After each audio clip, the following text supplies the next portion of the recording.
Speed 400కి tyres కావాలి, alpha series ఇవి. యాక్చువల్లీ మా నాన్న చెప్పడం ఒక అబ్జర్వేషన్ ఏంటంటే నైట్రోజన్ పెట్టించుకోండి, నార్మల్ ఎయిర్ పెట్టించుకోకండి. మన కొత్త tyres front back. Hello guys, welcome back to my channel. This is Ramesh Mallipodi. So basically ఇవాళ మనం ఒక కొత్త మన బైక్ మెయింటెనెన్స్ కోసం వెళ్తున్నాం. బేసిక్లీ ఒక అప్గ్రేడ్ చేయబోతున్నాం. సో అప్గ్రేడేషన్ ఎలా ఉంటుందో చూద్దాం. సో ఆల్మోస్ట్ 2.5 years అయిపోయింది మన బైక్ తీసుకొని, అండ్ 27,609 అంతేనా? 27,698 కిలోమీటర్స్ తిరిగేసాం ఎగ్జాక్ట్లీ. సో ఆల్మోస్ట్ 28,000 తిరిగాం మనం. ఆఫ్టర్ 28,000 కిలోమీటర్స్ తిరిగిన తర్వాత మన టైర్స్ మనం రీప్లేస్ చేయబోతున్నాం. సో కొన్ని రోజుల నుంచి చాలా రీసెర్చ్ చేస్తుండే నేను టైర్స్ గురించి. సో చాలా సజెషన్స్ ఉండే, లైక్ వెడెస్టైన్ టైర్స్, ఇప్పుడు కొత్త స్టాక్ టైర్స్ అనమాట ఇప్పుడు వచ్చే స్పీడ్ 400 బైక్స్కి. And Pirellis which is nice tyres అనిపించింది నాకు, మిచ్లేన్ ఒకటి. సో ఓవరాల్ అన్నీ రీసెర్చ్ చేసిన తర్వాత నేను ఒక కన్క్లూజన్కి వచ్చా. ఒకటి, ఏదైతే స్టాక్ టైర్స్ నేను ఇప్పుడు యూజ్ చేసిన టైర్స్ ఏవైతే ఉన్నాయో Apollo H1 alpha H1 version అనమాట. సో అవే నాకు 28,000 కిలోమీటర్స్ వచ్చాయి. సో నేను wanted to go with the same version of tyres, either Apollo alpha H1 version or Apollo Trampler XR version అనమాట. రెండు చూద్దాం వెళ్ళి. సో ఇప్పుడు అపోలో టైర్ షాప్స్కి వెళ్తున్నాం. సో చూసి మనకి ఏది బెస్ట్ అనిపిస్తుందో అక్కడ దాన్ని బట్టి సెలెక్ట్ చేసుకుందాం. సో ప్రిఫరెన్స్ అయితే అపోలో ఆల్ఫా H1 వర్షనే, ఎందుకంటే నేను ఆల్మోస్ట్ 28,000 కిలోమీటర్స్ నడిపిన తర్వాత నాకు చాలా కాన్ఫిడెన్స్ అండ్ చాలా గ్రేట్ స్టెబిలిటీ అనిపించింది నాకు.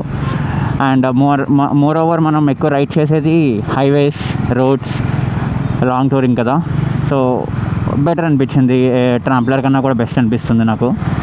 సో చూడాలి. ట్రాంప్లర్ ఈజ్ మోర్ ఆఫ్ రోడింగ్కి అయితే ఇది చాలా ఎక్కువ కాన్ఫిడెన్స్ ఇస్తుంది, రావెల్స్ ఉన్న రోడ్స్ కానీ రోడ్ బాగాలేని చోట అక్కడ. బట్ ఇది H1 or both compatible. Off రోడింగ్లో కొంచెం తక్కువ పర్ఫార్మెన్స్ ఉంటుంది, around good amount of performance ఇస్తుంది. బట్ ఓవరాల్ అన్నీ చూసుకుంటే ఎక్సలెంట్ పర్ఫార్మెన్స్ వేరే వాటికి చూసుకుంటే. సో అందుకని ప్రిఫరెన్స్ అయితే అదే ఉంది ప్రజెంట్. ఒకసారి వెళ్ళిన తర్వాత టైర్స్ చూస్తాను నేను, ఎందుకంటే కార్నరింగ్స్ కాన్ఫిడెన్స్ ఉండదు అనమాట ఈ ఆఫ్ రోడింగ్ టైర్స్ తీసుకుంటే కొంచెం. బట్ ఆల్ఫా H1 అలా కాదు, very very very pretty confident ఉంటుంది అనమాట. Let's go and check for the installation. Price segments కూడా డీటెయిల్స్ కనుక్కుందాం. టైర్స్ గ్రిప్ అండ్ థ్రెడ్ ఎలా ఉంటుందో చూద్దాం ఒకసారి. యాక్చువల్లీ టైర్స్ చాలా రోజుల నుంచి మార్పిద్దామని ట్రై చేస్తున్నా, కానీ నాకు సరైన టైర్ ఏం చూస్ చేసుకోవాలి అని అర్థం కాలేదు. యాక్చువల్లీ ఐ షుడ్ హ్యావ్ కళ్ళు మూసుకుని ఈ టైర్స్కి వెళ్ళిపోతుంది నేను స్టాక్కి. But I wanted to experiment చేద్దాం అనిపించింది. బట్ ఓవరాల్ అన్ని ఫీడ్బ్యాక్స్, రివ్యూస్ అన్నీ చూసిన తర్వాత better to go with the same version అనిపించింది. ఇంకా లెట్స్ గో, వెళ్ళి ప్రైసెస్ అండ్ ద టైర్స్ ఒకసారి కనుక్కుందాం నీట్గా. స్పీడ్ 400కి టైర్స్ కావాలి, ఆల్ఫా సిరీస్ బోత్ ఉన్నాయా?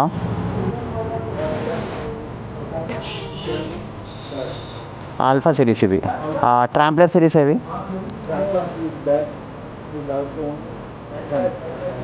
ఓకే, ఎంత పడుతున్నాయి? విత్ ఫిట్టింగ్ కావాలన్నా నాకు, విత్ ఫిట్టింగ్. అదే కలిపి చెప్పండి ఎంత అవుతుందో ఒకసారి దాని బట్టి మాట్లాడదాం.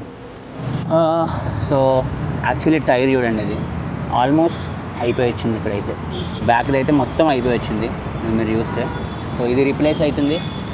అండ్ ఫ్రంట్ టైర్ చూసుకుంటే ఇంకా చాలా లైఫ్ ఉంది. మీరు చూడండి, ఇది ఆల్మోస్ట్ ఇంకొక 1,500+ కిలోమీటర్స్ తిరగచ్చు మనం అయితేనే. సో ఈ రెండు మారిపోతాయి మనకైతేనే. మనం అయితే ఇది ఫిట్టింగ్ స్టార్ట్ చేశారు. ఇదేదో వచ్చిందే జాకీ వెనకాల కాలు పీకేశారు దీనికి ఇప్పుడే. సో ఇక్కడ చూస్తే ఇన్ని టైర్లు ఉన్నాయి. అండ్ ఈ మెషిన్ మనకి రీప్లేస్మెంట్కి యూజ్ అవుద్ది. యాక్చువల్లీ ఇక్కడ మనకు ఇంకొక ఇష్యూ ఫైండ్ అవుట్ ఏమైందంటే, ఈ వాల్ ఉంది కదా, ఇది బయట ఒకసారి మార్పించాం మనం, చిన్న బ్రేకేజ్ వచ్చిందని. సో ఇప్పుడు ఇది కూడా పోయింది, ఇది కూడా రీప్లేస్ చేయాలంట. ఇది మొత్తం క్రాక్ వచ్చింది అంతా. అండ్ టైర్ బిగేసిన తర్వాత ఇది పరిస్థితి. క్లోజ్అప్ లుక్ చూడండి టైర్ది, మొత్తం అయిపోయింది. ఇది మొత్తం scratches. Around I think 5 to 6 patches వేయించాను నేను కొన్నప్పటి నుంచి దీనికి, అంతే.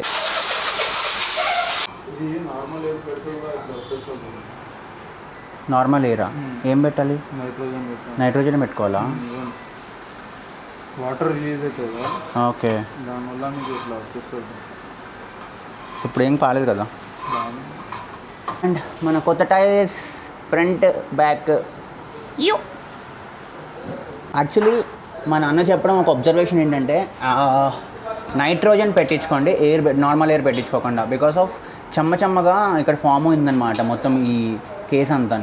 So which can cause this damage చేయడం ఛాన్సెస్ ఎక్కువ ఉంది అనమాట ఇది. సో ఇది నంబ్ అయిపోద్ది అనమాట, ఎక్కువ చెమ్మ తగిలిపోద్ది అనేది. So careful guys. ఇది కొత్త టైర్ ఫిట్ అయిపోయింది బ్యాక్ అండ్ ఫ్రంట్ పని ఒకటే మిగిలింది ఇంకా. Nice this is grip. ఇది ఫ్రంట్ టైర్ ఒక గ్రిప్, ఇంకా చాలా గ్రిప్ ఉంది యాక్చువల్లీ చెప్పాలంటే దీనికి. బట్ రెండు ఒకేసారి మార్పించుకుంటేనే మన బ్యాలెన్స్ అనేది ఉంటుంది ఎప్పుడైనా సరే. సో అది మైండ్లో పెట్టుకోండి. ఇది మన కొత్త టైర్ ఫ్రంట్ది. See Apollo alpha H1 0 degree. ఫైనల్గా అయితే మన టైర్స్ అయితే ఫిట్ అయిపోయాయి. మీరు చూస్తే this is very nice. Fitting బాగా చేశారు. ఇక్కడ గీతలు పెట్టకుండా కూడా. ఇది ఫ్రంట్ టైర్. యాక్చువల్లీ ఒక చిన్న గీత పడ్డది, దిస్ వన్. ఓ చిన్నది, but fine. Let's go to billing and close this. ఒకసారి షోరూమ్కి వెళ్ళి చిన్న చెకప్ చేయించి క్లోజ్ చేద్దాం ఇది బ్లాగ్. సో మన టైర్స్ అయితే ఫిట్ అయిపోయినాయి అండ్ మన బిల్లింగ్ వచ్చేసి 11,700 రూపీస్ టైర్స్కి అయింది ఛార్జెస్. సార్ బిల్ చూపిస్తా చూడండి. మన వాట్సాప్కి వచ్చింది బిల్, నేను బాగా షేర్ చేస్తా. సో ఒక్కసారి మనం రైడ్ చేసి చెక్ చేద్దాం ఎట్లా ఉంటుందో. అండ్ ఒకసారి షోరూమ్ కూడా వెళ్దాం. అప్పుడు లెట్స్ గో.